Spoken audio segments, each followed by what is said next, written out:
ማቴዎስ ምዕራፍ 10 ቁጥር 24 ሰው ሁሉ የወንድሙን እንጂ የራሱን ጥቅም አይፈልግ ይላል። የመልካም ስጦታ ሁሉ ባለቤት የሆነው የእግዚአብሔር አምላክ ባሕርይ ጽድቅ እንጂ ኃጢአት አይስማማውምና እውነት እንጂ ሐሰት አይቀርበውምና ከእርሱ የሚመነጩ ሕጎችና ትእዛዞች ሁሉ ሕሊናን አሳምነው ዘላቂ እውቀትን በሰዎች አእምሮ የሚመሰርቱ ናቸው።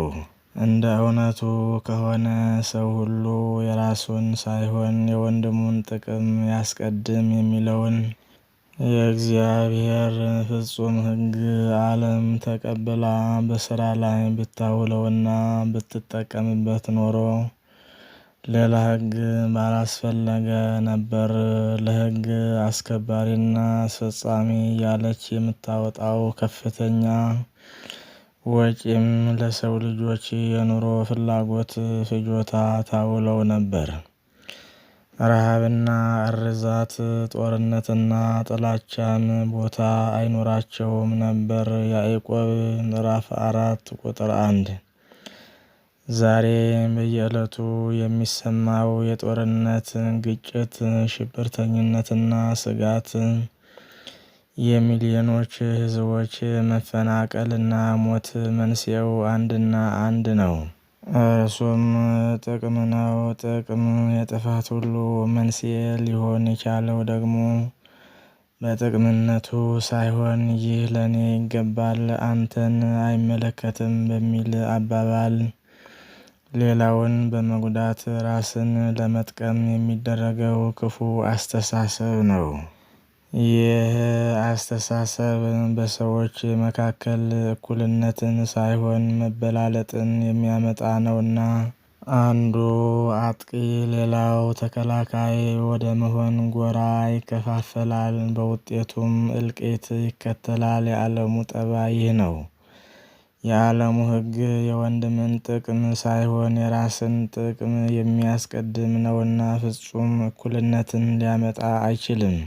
የእግዚአብሔር ሕግ ግን የዚህ ተቃራኒ ነው። የራስን ጥቅም ማስቀደም ሳይሆን የወንድምን ጥቅም ማስቀደም ነው። እያንዳንዱ ሰው ለራሱ ሳይሆን ለወንድሙ ጥቅም ከቆመ ጠብ ከየት ይመጣል? በየትኛው ቀዳዳስ ይገባል? ይህ ሕግ በሰዎች መካከል መከባበርን፣ መቀራረብና መተሳሰብን ይፈጥራል። ፍጹም ሕግ የሚያሰኘውም በባሕርዩ ፍቅርን እንጂ ጠብን የማይጋብዝ በመሆኑ ነው።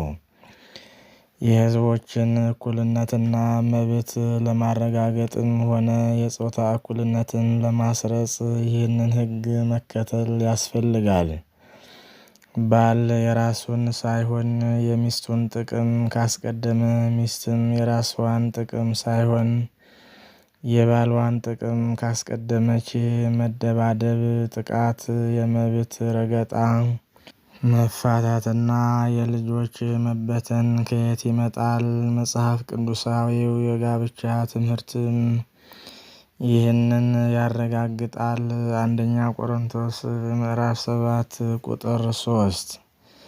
ስለሆነም በቤተሰብም ሆነ በማህበረሰብ ውስጥ ጤናማ ግንኙነት ለመፍጠር ክርስቲያኖች የራሳቸውን ሳይሆን የወንድሞቻቸውን ጥቅም ሊያስቀድሙ ይገባል። የሕግ ሁሉ ፍጻሜ ይህ ነውና አንደኛ ቆሮንቶስ ምዕራፍ 13 ቁጥር 8። የክርስቶስ ኢየሱስም ሐሳብ ይህ ነውና ፊልጵስዩስ ምዕራፍ 7 ቁጥር 4። በመሆኑም የራሳችንን ጥቅም ሳይሆን የወንድሞቻችንን ጥቅም አስቀድመን ተፋቅረን እርስ በርሳችን ተከባብረንና በፍቅር በሰላም ኖረን ንስሐ ገብተን ቅዱስ ሥጋውን ክቡር ደሙን ተቀብለን የመንግሥቱ ወራሽ የስሙ ቀዳሽ እንድንሆን አምላካችን በቸርነቱ ይርዳን። አሜን።